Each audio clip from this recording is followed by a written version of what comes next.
Assalamualaikum warahmatullahi wabarakatuh. Pemirsa Moga Channel dimanapun Anda berada, hari ini kita tetap masih membicarakan seputar penambangan emas tanpa izin yang lagi tren topik di Mandai Natal. Ada yang mengatakan tambang ilegal, sebagian mengatakan tambang tanpa izin, dan ada juga yang mengatakan tambang rakyat. Barangkali ini suatu persoalan yang perlu kita sikapi bersama masyarakat Mandai Natal, bagaimana nasib pertambangan ini ke depan. Dan bersama kita sore hari ini ada tokoh Pantai Barat, tokoh Mandai Natal, Bang Ali Mutiara. Assalamualaikum Bang. Waalaikumsalam. Kemudian ada Bang Alkap, ini selain tokoh masyarakat Pantai Barat, beliau juga advokat praktisi hukum. Nah, sore ini kita bincang-bincang dengan beliau-beliau ini, bagaimana mereka menanggapi, menyikapi, dan apa sih sebenarnya kenapa penambangan emas tanpa izin ini masih begitu-begitu saja, belum ada tindakan-tindakan penyelesaiannya. Langsung saja kepada Bang Ali Mutiara. Izin Bang, kami ingin menanyakan sama Abang, sejauh ini sudah bagaimana pergerakan atau perjuangan masyarakat Pantai Barat yang selama ini sudah diketahui bersama banyak masyarakat melakukan penolakan yang mana Sungai Batang Natal ini hilirnya ke Pantai Barat, banyak kecamatan lain, banyak masyarakat yang menggunakan Sungai Batang Natal sebagai MCK. Belakangan ini tidak bisa dimanfaatkan lagi, Pak. Bisa Abang jelaskan sedikit, Pak? Terima kasih Pak Ridwan dari Moga News. Selamat sore. Mudah-mudahan komunikasi ini bisa sampai ke masyarakat bahwa sebenarnya kita akan menyampaikan yang sebenarnya apa di benak kita tentang tambang liar, tambang tanpa izin. Ini persoalan yang complicated. Artinya bahwa petambang yang di hulu ini keluarga, ya. Semua keluarga kita, ya. Walaupun dia yang datang dari Sumatera Barat, tetap keluarga kita. Yang di hilir, yang merasakan dampak dari limbah pertambangan ini, saudara kita, ya. Semua saudara kita sampai ke Natal, sampai ke nelayan Natal yang mempergunakan dan mencari kehidupan di Sungai Batang Natal, tepatnya di Muara Natal. Yang jelas, persoalan ini sudah 2 tahun berjalan. Selama 2 tahun ini, masyarakat hilir tidak bisa lagi menggunakan air untuk mandi, cuci, kakus. Ini sangat menyedihkan, 2 tahun berjalan. Tidak semua orang hilir itu punya kakus di rumah. Tidak semua orang hilir itu mampu membeli aqua untuk air minum. Mereka memanfaatkan air sungai, Bang. Mereka memanfaatkan air sungai. Seperti sungai dahulu masih bisa bawa periuk ke sungai, ngambil air, dan itu dimasak, dikonsumsi untuk air minum. Tidak bisa lagi dimanfaatkan untuk mandi. Ada juga yang berani mandi di air sungai ini, tetapi resikonya sekarang ada yang gatal-gatal, ada yang kurapan. 2 tahun berjalan, bayangkan. Kemudian Bang, izin Bang, ini kan masyarakat sudah merasakan dampaknya penambangan ini selama 2 tahun, Bang. Kemudian saat ini apa sih yang sudah dilakukan oleh masyarakat yang merasakan dampak itu untuk menolak kegiatan-kegiatan yang tanpa izin ini, Pak? Begini Pak Ridwan, kita sudah berupaya, kita di depan bersama beberapa masyarakat kalangan pinggir sungai yang hidup di pinggir sungai, yang hidup dengan memanfaatkan air, kita coba pendekatan-pendekatan persuasif, kita coba kampanye-kampanye di media, sosial media, kita ciptakan kaos-kaos untuk selamatkan Sungai Batang Natal, sehingga ini merupakan sosialisasi agar insya Allah mereka para petambang ini bisa merasakan apa yang dirasakan orang hilir. Orang hilir. Ya, jadi jangan kita mendapat emas untuk kaya, sementara orang hilir menderita. Nah, ini kan nggak adil. Ya. Jadi bahasa Mandailing orang mencabut obuk mentopung dari susah iya. itu Bang ya. Ya. Namun himbauan saya, kalau untuk penyelesaian ini ke depan, saya berharap kepada APH, penegak hukum, aparat penegak hukum, jangan terlibat dalam pertambangan ini, baik sebagai decking, baik sebagai backup, baik untuk ikut bermain, jangan, karena kami siap bergerak untuk menjernihkan kembali, menjaga keselamatan Sungai Batang Natal. Kalau boleh tahu Bang, ada indikasi ya penegak hukum terlibat dalam praktek tanpa izin ini Bang? Ya, ini praduga tak bersalah. Oh begitu. Karena bisa kita baca, kok 2 tahun belum selesai persoalan tambang liar. Dulu bupati yang lama juga sudah menyurati ke semua pihak terkait, tidak selesai. Ini bupati kita, Pak Sueri, juga sudah ke lapangan, langsung memberi nasihat kepada petambang. Dan juga Pak Kapolres sudah turun langsung ke lokasi tambang. Masih ada yang berani. Jadi tolonglah prihatin kepada masyarakat hilir, karena yang hidup ini kan bukan kita saja, bukan hulu saja. Hilir juga perlu hidup. Bayangkan itu nelayan di Natal, air keruh berlumpur. Catat itu, air keruh berlumpur, bukan air keruh, air keruh berlumpur. Bayangkan itu, untuk cebok aja susah di sungai itu. Luar biasa apanya Bang ya dampaknya. Iya, kalau nelayan menjala ikan atau menjaring ikan di muara, yang dapat lumpur, bukan ikan. Yang biasa penghasilan orang itu hanya 100.000, 150.000. Sekarang apa? Tanpa penghasilan. Bayangkan itu. Sementara kita di hulu dapat 2 gram, 3 gram per hari. Bayangkan, ada kepincangan di sini. Baik, Bang Ali Mutiara, kami ingin juga menanyakan, ini kan sudah berjalan 2 tahun Bang ya, sekitar 2 tahun.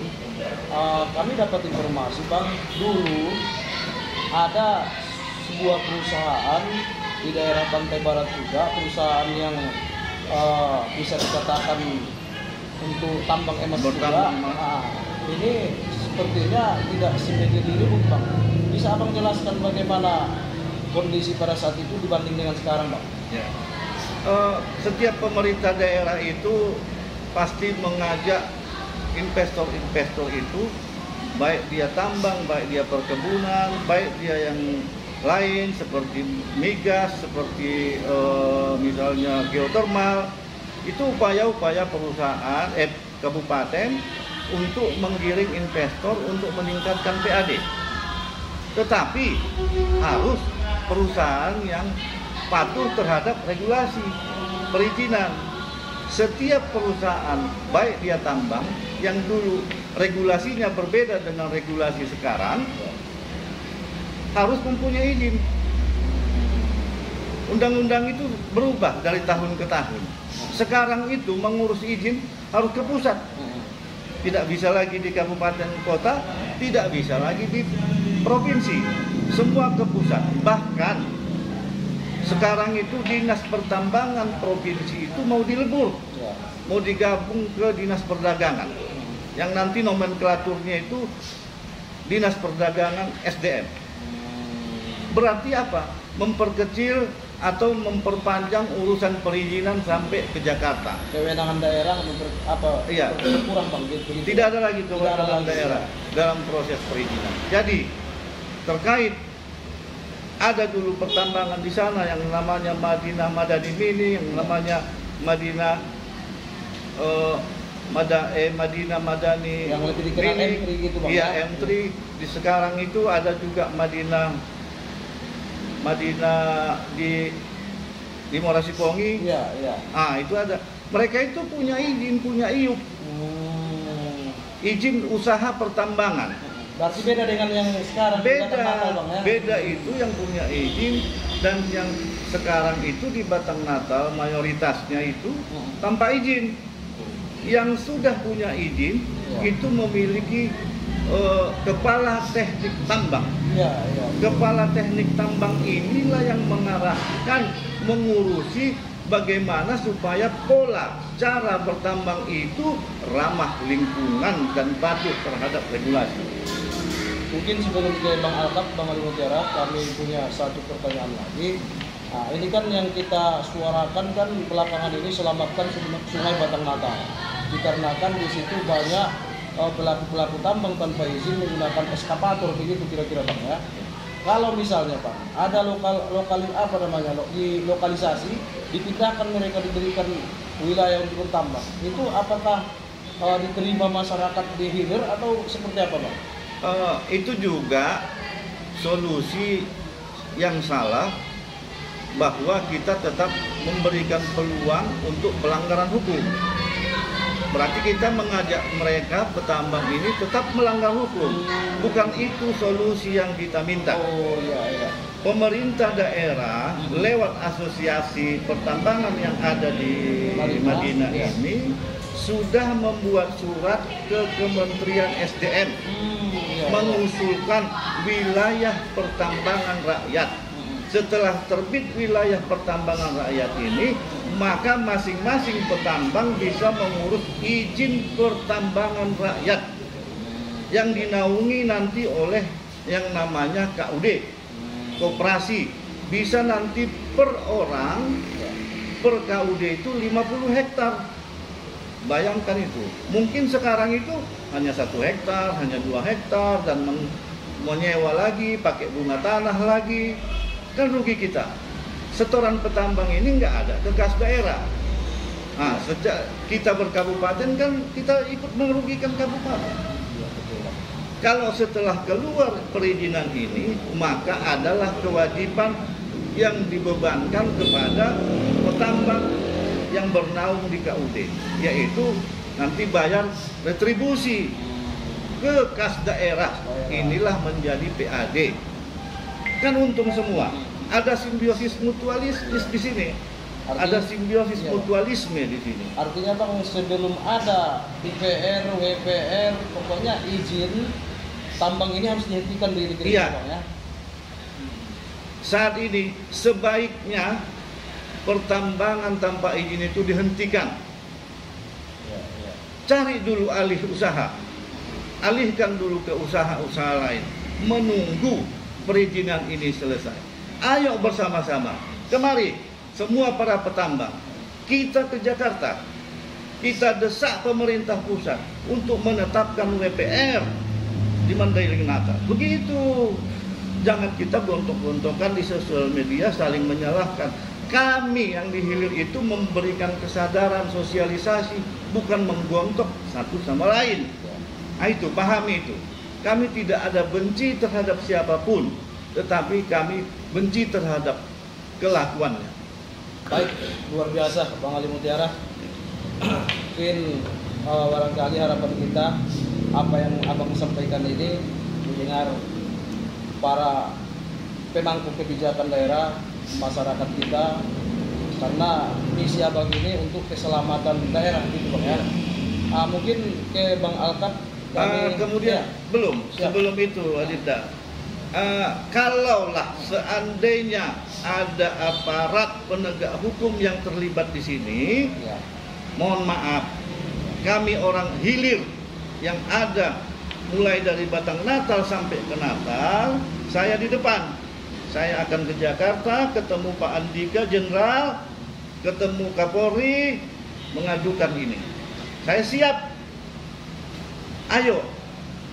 Ingat sotun tulodo ing madio mangunkar sotun buri handayani. APH itu memberi contoh, kami mengikut. Kami siap mendukung APH yang ikut menertibkan pertambangan tanpa izin di hilir dan di hulu. Luar biasa. Baik, mungkin Bang Alkap bisa abang sedikit jelaskan. Abang selaku backgroundnya advokat, praktisi hukum, bagaimana abang melihat ada tidak seperti apa pelanggaran-pelanggaran yang dilakukan dalam praktek-praktek pertambangan tanpa izin ini? Terima kasih kawan Ridwan, Ketua PWI, dan teman-teman pemirsa bahkan namanya illegal mining, banyak bahasa itu kan illegal, artinya ilegal, sebuah perbuatan yang dilarang, sebuah perbuatan yang memang tidak diatur oleh undang-undang atau undang-undang melarang. Mining itu adalah penggalian, pencarian, pengambilan bahan tambang. Nah, illegal mining itu adalah sebuah perbuatan yang ilegal, sebuah perbuatan yang dilarang, mengambil bahan tambang. Oke. Dan itu diatur oleh Undang-Undang Minerba. Jelas, ketentuannya sangat jelas, pasal-pasalnya juga sangat jelas, di mana pelanggaran illegal mining itu bisa dihukum pidana 5 tahun dengan denda sampai 100 miliar. Nah, di sini yang perlu itu adalah penegakan hukum. Tapi kan pemimpin-pemimpin kita di Kabupaten Mandailing Natal ini berupaya tidak melakukan tindakan seperti itu, melalui pendekatan-pendekatan yang lebih humanis, komprehensif, tidak juga terburu-buru mempidanakan orang atau segala macam. Itu yang coba dibuat langkah-langkah seperti itu. Namun itu kan juga ada batasnya. Ya. Karena saya lihat itu pendekatan sudah dilakukan. Lalu tahap berikutnya apa? Dilakukan lagi pendekatan. Lalu tahap berikutnya apa? Tetap melakukan pendekatan. Nah, jika umpamanya tahap itu sudah dilalui, lalu apa? Jalan satu-satunya adalah pendekatan. Ya. Jadi tidak ada pilihan.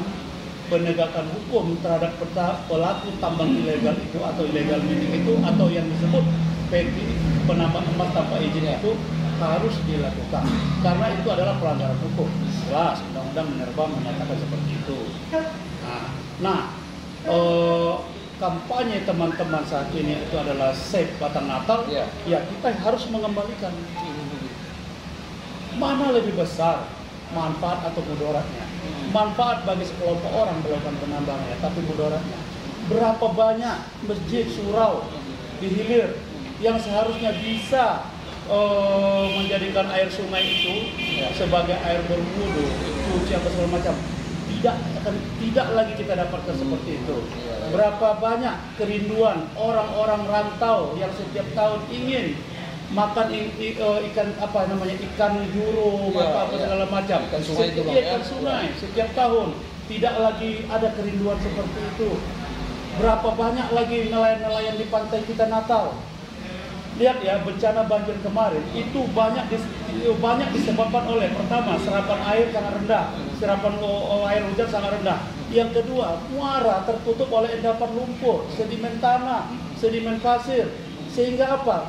Di saat pintu air, tempat air mengalir itu tersumbat, mendangkal, air akan meluber kiri dan kanan. Lihat, semuanya sisa banjir menghasilkan lumpur yang tebal. Nah, ini adalah persoalan. Sepanjang Sungai Batang Natal terjadi persoalan kerusakan lingkungan yang sangat-sangat rusak sekali. Dan ini adalah darurat, dan ini harus kita selamatkan. Soal penegakan hukum itu kami percayakan kepada institusi kepolisian. Kita akan percayakan itu seperti yang Bang Ali sampaikan. Rakyat, tokoh-tokoh masyarakat akan siap membackup. Itu benar. Kita akan siap membackup. Kalau umpamanya ada kesepakatan antara tokoh-tokoh masyarakat, kita menghadap presiden, kita menghadap petinggi-petinggi negara, oke, mari sama-sama kita berangkat sama-sama, kita sampaikan kekhawatiran ini. Lalu adakah solusi bagi teman-teman? Ada, kan sudah dibilang Bang Ali tadi, ada solusi. Di mana? Pernahkah mereka bermohon kepada pemerintahan kabupaten? Siapakah mereka? Para pemain-pemain itu sampai saat ini tuding-tudingan, tidak jelas identitasnya, tapi ada perbuatannya. Kalau umpamanya ada yang menghasilkan, ada sianu. Namun begitu ditanya siapa sebenarnya pemiliknya, tak pernah. Why? Sembunyi. Kenapa? Karena mereka tahu ini legal ini. Nah sekarang ayo berani, nggak ada masalah kok kan. Kita sama-sama siap berpartisipasi. Pemikiran hukum kita seperti apa. Kita juga tidak ingin membuat mereka duduk di kursi persakitan. Tidak seperti itu. Nah, lalu bagaimana? Kita hanya ingin memberikan solusi. Silakan Anda berusaha mencari harta kekayaan di bumi Allah Ta'ala ini, ya kan? Namun ingat, ya kan? Jangan merusak lingkungan. Jangan juga memberikan kesusahan bagi masyarakat lainnya. Ada cara-cara lain. Ada cara-caranya. Ya silakan, mari kita usulkan, kita bahas bersama, kita bantu bersama. Kalau ini juga WPR, izin tambang semua keluar, silakan Anda sendiri yang untung. Bukan kita, tapi tolong Sungai Batang Natal ini bersih seperti dulu kala. Seperti kami memimpikan bagaimana kami mandi di Sungai Batang Natal itu. Bagaimana nelayan kita juga bisa menghasilkan ikan. Ada musim aswaso, ada musim gambolo, ada musim ikan tuna kembali, ada musim panen udang. Kalau sekarang radius batas sekian itu lumpur. Baik, terima kasih Bang Alkam, Bang Ali Mutiara. Nah, sahabat pemirsa Mahfalius, kita sudah mendengarkan dua tokoh tadi berbicara tentang pertambangan emas tanpa izin, illegal mining. Begini Dinda, Ya, di Madinah ini ada asosiasi atau perkumpulan petambang. ya. Satu, Asosiasi Penambang Rakyat iya, Indonesia. Ya. APRI. Ada satu lagi perkumpulan pertambangan rakyat Madinah. Ya. Dua di sini perkumpulan, inilah tempat bernaung.